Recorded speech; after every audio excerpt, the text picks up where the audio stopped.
नमस्कार दर्शकबिन, स्वागत छ यहाँहरूलाई शब्द चौतारी कार्यक्रममा। नेपाल बोर्डर अनलाइन टेलिभिजनको प्रस्तुति साहित्यिक कार्यक्रममा यहाँहरूलाई पुनः स्वागत गर्न चाहन्छु। आज हामीले यस कार्यक्रमलाई देवकोटा जयन्ती विशेष कार्यक्रम बनाउने जमर्को गरिरहेका छौँ र 112औं देवकोटा जयन्ती विशेष कार्यक्रममा आज हामीले छन्द विशेष कार्यक्रम नै बनाउने कोसिस गरिरहेका छौँ र महाकवि लक्ष्मीप्रसाद देवकोटालाई हृदयदेखि नै स्मरण गर्दै र उहाँको जन्म जयन्तीको अवसरमा उहाँलाई हार्दिक श्रद्धाञ्जली र सहित यस कार्यक्रमलाई अगाडि बढाउने अनुमति चाहन्छु। र आज हामीसँग यस अवसरमा जोडिनु भएको छ काभ्रे जिल्लाबाट छन्द कवि, असाध्यै छन्द कविता लेख्ने र वाचन गर्ने छन्द कवि पवित्रा दाहाल। उहाँलाई हाम्रो कार्यक्रममा स्वागत गरौँ। स्वागत छ यहाँलाई हाम्रो यस कार्यक्रममा। नमस्कार। नमस्कार रेणुका जी, तपाईको यस कार्यक्रममा मलाई यो अवसर दिनुभएकोमा धेरै धेरै धन्यवाद। आज हामी असाध्यै महत्त्वपूर्ण दिनको रूपमा यस कार्यक्रमलाई गर्ने अवसर पनि पाइरहेका छौँ र संयोग पनि त्यस्तै बनेको छ। आज हामी महाकवि लक्ष्मीप्रसाद देवकोटालाई स्मरण गरिरहेका छौँ र उहाँको जन्म जयन्ती विशेष यस कार्यक्रम बनाउने कोसिस पनि गरिरहेका छौँ। र यहाँले छन्द कविता असाध्यै राम्रो लेख्नुहुन्छ, वाचन गर्नुहुन्छ र आजको पहिलो कार्यक्रममा देवकोटाकै स्मरणमा र उहाँलाई नै समर्पण गरेर एउटा छन्द कविता सुनाउ न। हजुर, हुन्छ। आज 112औं जन्म जयन्ती परेको छ। महाकवि लक्ष्मीप्रसाद देवकोटालाई हृदयदेखि नै हार्दिक श्रद्धाञ्जली व्यक्त गर्दै म पहिलो कविता मेरो कविताबाट नै उहाँलाई स्मरण गर्न चाहन्छु। मेरो पहिलो कविता चाहिँ मैले तिहार आएको छ, सबै सोमरसमा एकदमै यसको आस्वादन गरिरहनु भएको छ। अलिकति थोरै व्यङ्ग्यपूर्ण कविता पनि छ। यो पञ्चचामर छन्दमा छ। यो कविता म वाचन गर्दछु। सोमरस महात्म्य कविताको शीर्षक हो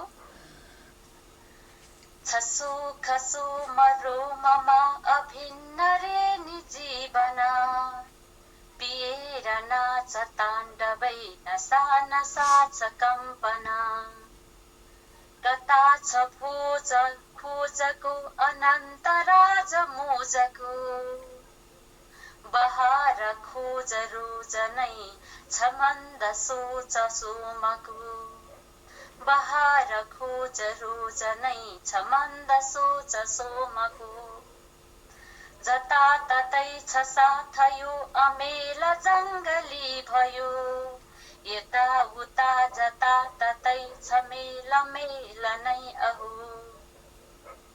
अचेत भई अचेल हे तमुछ मध्यपानको पिएर मस्त दम्भको बडो कुलीन कुरलियो पिएर मस्त दम्भको बडो कुलीन कुरलियो छ दम्भ सान मान ए सुरा र पेय पानमा गमक्क गम्कने भए पिएर ठालु ठाउँमा पियार भर्न प्याल नै पिएर ताल चल्छ रे इमान मान सान यो छ मद्यपान भन्छ इमान मान सान यो छ मद्यपान भन्छ।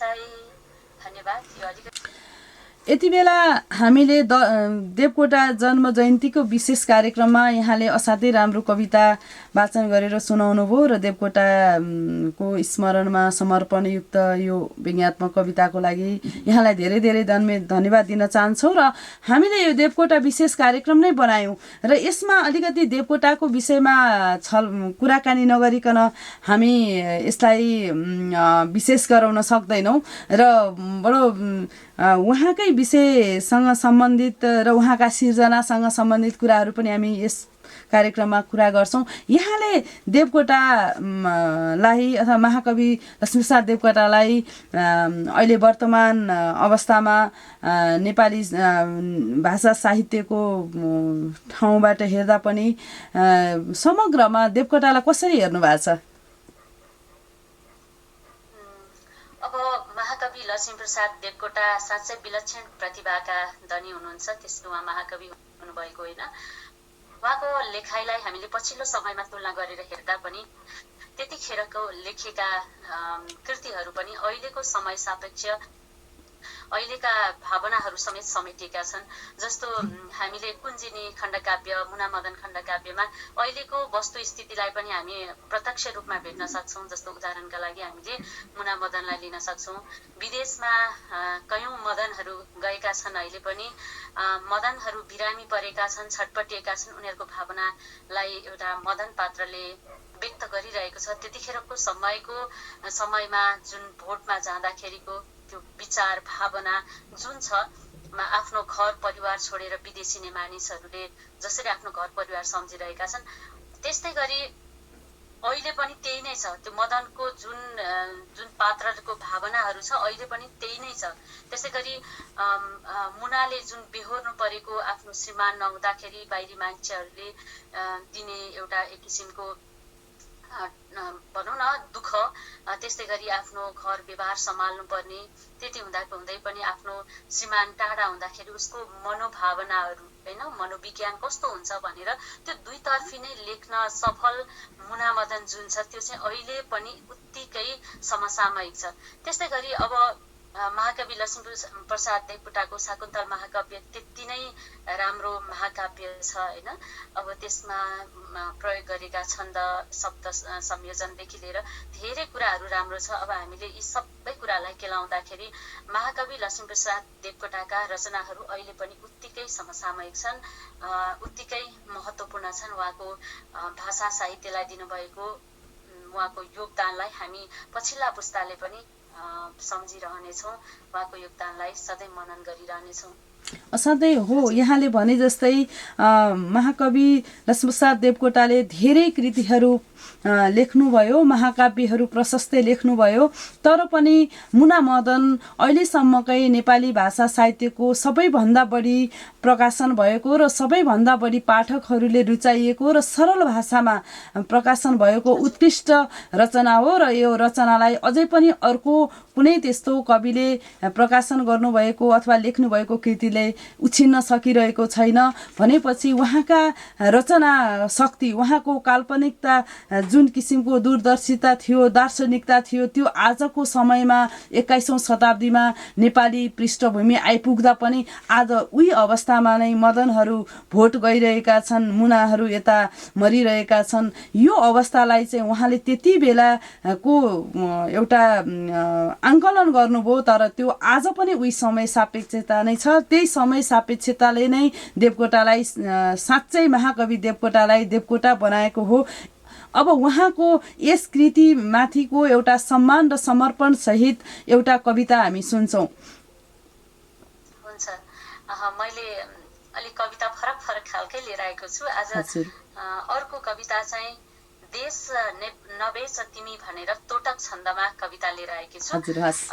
मेरो कविताको शीर्षक छ देश नबेच तिमी, तोटक छन्दमा। मन बेच तिमी नबेच तिमी, तर देश र भेष नबेच तिमी। गर भोज तिमी कर खोज तिमी, जनको श्रम खान नखोज तिमी।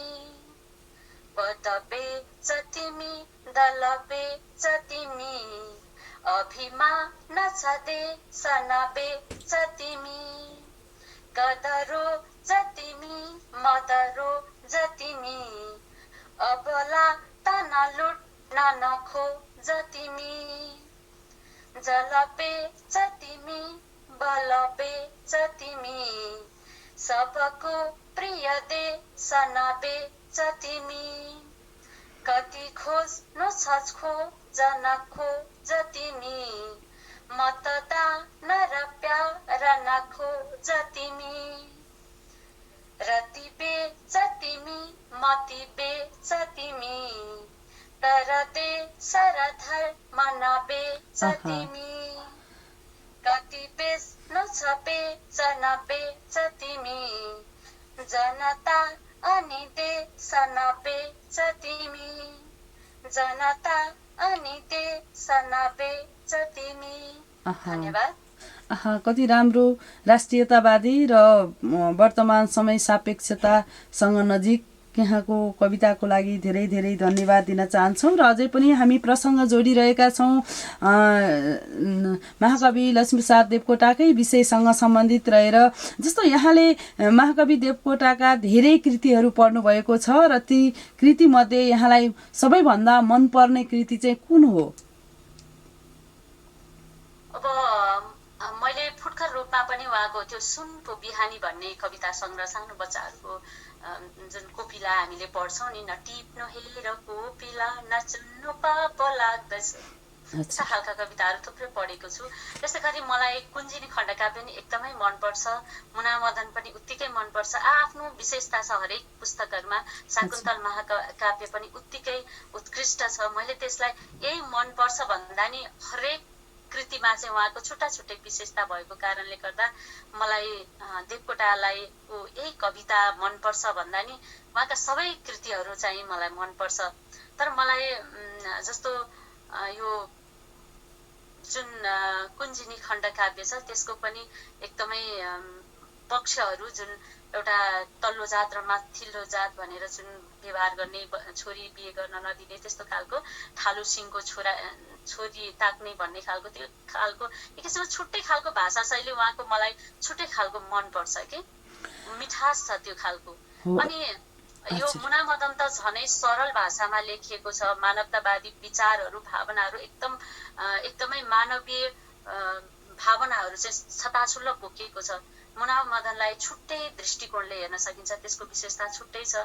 अब शाकुन्तल महाकाव्य अलिकति एडभान्स, मतलब अलि छुट्टै खालको संस्कृत भाषाहरूको धेरै प्रयोग भएको एक किसिमको बौद्धिक कृति भनौँ न, अलिकति बौद्धिकता भएको एक किसिमको पौराणिक कुराहरू पनि पढि लेखेको हुनुपर्ने त्यो बुझ्नका लागि होइन। ती सबै कुराहरू आफ्ना ठाउँमा छुट्टा छुट्टै विशेषता छन्। बाल कविता जस्तो उहाँको छुट्टै छ, अनि यता मुनामदनको छुट्टै विशेषता छ, कुञ्जिनीको छुट्टै छ, अनि त्यस्तै गरी शाकुन्तलको छुट्टै छ, अनि सुलोचनाको छुट्टै छ होइन। उहाँका यी सबै विधा आफ्ना ठाउँमा आफ्नो विशेषता छ। त्यसैले यही नै मनपर्छ भन्दा नि उहाँका सबै कृतिहरूलाई म बराबर सम्मान गर्छु। यति बेला यहाँले देवकोटाका कुनै कृतिबाट यहाँलाई मनपर्ने कुनै श्लोकहरू, कविता अंशहरू भन्न लक्ष्मीप्रसाद देवकोटाको शाकुन्तल महाकाव्यबाट एउटा श्लोक म सुनाउँछु। यो श्लोकमा चाहिँ मिठो लाग्छ मलाई त प्रिय कथा प्राचीन संसारको, हाम्रो भारत वर्षको उदयको हैम प्रभासारको, जाडामा पनि कोयली कुसुमका बास्नाहरू सम्झिँदै फर्केलान् दिन फेरि उत्तर भनी बस्छे अकेली रुँदै। साथै राम्रो देवकोटाकै कृतिबाट हामीले यो सुन्ने अवसर पायौँ, त्यसको लागि यहाँलाई धेरै धेरै धन्यवाद दिन चाहन्छु। अनलाइन टेलिभिजनको प्रस्तुति साप्ताहिक कार्यक्रम शब्द चौतारीमा छौँ र आज हामीले कार्यक्रम महाकवि लक्ष्मीप्रसाद देवकोटाको 112औं जन्म जयन्तीको अवसर पारेर देवकोटा विशेष कार्यक्रम गरिरहेका छौँ। यस कार्यक्रमलाई यहाँहरूले मन पराएर लाइक, कमेन्ट, सेयर र सब्सक्राइब पनि गरिदिनु होला। र आज हामीसँग छन्द कवि काभ्रेबाट पवित्रा दाहाल हुनुहुन्छ। उहाँलाई पुनः स्वागत गरौँ। यहाँलाई फेरि यस कार्यक्रममा पुनः स्वागत गर्न चाहन्छु र अब यहाँले जसरी देवकोटालाई एउटा बाल साहित्यको क्षेत्रमा पनि सशक्तको रूपमा यहाँले कुरा पनि गर्नुभयो हो, उहाँ बहुप्रतिभाशाली व्यक्तित्व हुनुहुन्थ्यो। उहाँका चम्पा उपन्यास, उहाँका निबन्धहरूलाई पनि छुट्टै किसिमले विश्लेषण गर्न सकिन्छ। उहाँका खण्डकाव्य, महाकाव्य समग्रमा वास्तवमा भन्यो भने नेपाली भाषा साहित्यमा उहाँको स्थान उच्च, सगरमाथा भन्दा पनि उच्च छ र सधैँ रहिरहनेछ। उहाँ आँसु कवि हुनुहुन्छ, उहाँ महाकवि हुनुहुन्छ र नेपाली भाषा साहित्यले आजको दिनलाई असाध्यै गर्वका साथ स्मरण गरि नै रहनेछ। र यति भन्दै फेरि उहाँकै स्मरणमा एउटा कविता, हामी छन्द कविता सुन्छौँ। कुन छन्दको पालो हो? अब शार्दूल विक्रीडित छन्दको पालो छ। हजुर, म जान्न म छाउ घर समसामयिक विषयवस्तुलाई नै अलिकति मैले जोड दिएको छु। हुन्छ, म यो जान्न म छाउ घर कविता चाहिँ वाचन गर्दछु। मेरो रक्त यहाँ कुनै मनुष्यको बाँच्ने सहारा बन्यो, बालो जन्म दिने महारगतले के पाप भारी गर्यो। मेरो रक्तमा भित्र बग्छ सहजै बाधा कहाँ लौ पर्यो, आमा जान्नमा छाउ खाट घरमा कालो छ सर्पो बडो, आमा जान्नमा छाउ खाट घरमा कालो छ सर्पो बडो। भिन्नै रङ्ग दलेर साप सबले च्याएर बस्छन् त्यहाँ, काडी र्याल ढुकेर बस्छ मनुवा बुझ्देऊ न आमा यहाँ। फुल्दो फुल चुडेर हे सुर बित्यो बारी उचाडिदियो, आमा जान्नमा छाउ घाट घरमा कालो छ सर्पो बडो, आमा जान्नमा छाउ घाट घरमा कालो छ सर्पो बडो। आँखा बन्द गरेर जा नभनायो ज्यानै गएछ भनी, आमा हौ सब दुःख दर्द जगकी भोग्यौ नि छाउ पनि। नारी मार्न तयार यो चलन जो कसले चलाइदियो, आमा जान्नमा छाउ घाट घरमा कालो छ सर्पो बडो, आमा जान्नमा छाउ घाट घरमा कालो छ सर्पो बडो। बाबा आशा गरेर साथ भर नै आधार मागिरहे, यो लालीमय जीवनी रहरले बाँच्ने छ इच्छा कहे। आशा केवल फूल जीवन यहाँ फुलेर बाँच्ने न हो, आमा जान्नमा छाउ घाट घरमा कालो छ सर्पो बडो, आमा जान्नमा छाउ घाट घरमा कालो छ सर्पो बडो। धन्यवाद। असाध्यै यथार्थवादी कविता। छाउ घरमा धेरै हाम्रा नेपाली दिदीबहिनीहरूले अझै ज्यान गुमाइरहनु परिरहेको यो अवस्थालाई यहाँले कविता मार्फत छलङ्ग बनाइरहनु भएको छ। र जति नै छाउ घरहरूको र छाउ प्रथाको अन्त्य गरे भने पनि व्यावहारिक रूपमा यो अन्त्य हुन सकिरहेको छैन, यो यथार्थता पनि हो। र यसरी एउटा नारीमाथि कुन कुन धर्म, संस्कृति र परम्पराले एउटा पीडा दिइरहेको छ भन्ने कुरा पनि यहाँको कविताबाट छर्लङ्ग हुन्छ। त्यसको लागि यहाँलाई धेरै धेरै धन्यवाद दिन चाहन्छु। र यहाँसँग हामी जोडिरहेका छौँ र आज देवकोटा जयन्तीलाई स्मरण गरिरहेका छौँ र महाकवि लक्ष्मीप्रसाद देवकोटाको 112औं जन्म जयन्तीको अवसरमा हार्दिक श्रद्धाञ्जली समर्पण पनि गरिरहेका छौँ। अनि जसरी यहाँले छन्द कविता असाध्यै राम्रो लेख्नुहुन्छ, वाचन पनि सुरिलो भाकामा छ।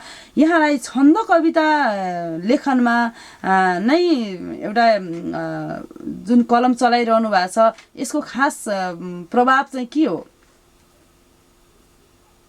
अब कस्तो भने यो सानै बेलादेखि अब मेरो घरमा चाहिँ हजुरबा हजुरआमा अलिकति धार्मिक प्रवृत्तिको हुनुहुन्थ्यो। अब हजुरबा संस्कृत पढ्नु भएको, उहाँ अलिकति श्लोकहरू मजाले पढ्नुहुन्थ्यो। अनि विशेष गरी हजुरआमाहरू हाम्रो नित्य पूजामा चाहिँ जस्तो त्यो के भन्छ भजन जस्तो हैन, स्तुतिहरू, भगवानको स्तुतिहरू चाहिँ लय हालेर भन्नुहुन्थ्यो। त्यसमै हामीलाई पनि रमाइलो लाग्थ्यो। जस्तो बेली चमेली करबीर जाई माला बनाई श्री कृष्णलाई, अब यस्तो खालको उहाँहरूले भन्नुहुन्थ्यो हैन। अब बुवाहरूले पनि अब पूजा चौकमा बसेर पुरा त्यो भगवानको स्तुतिहरू गाउनुहुन्थ्यो।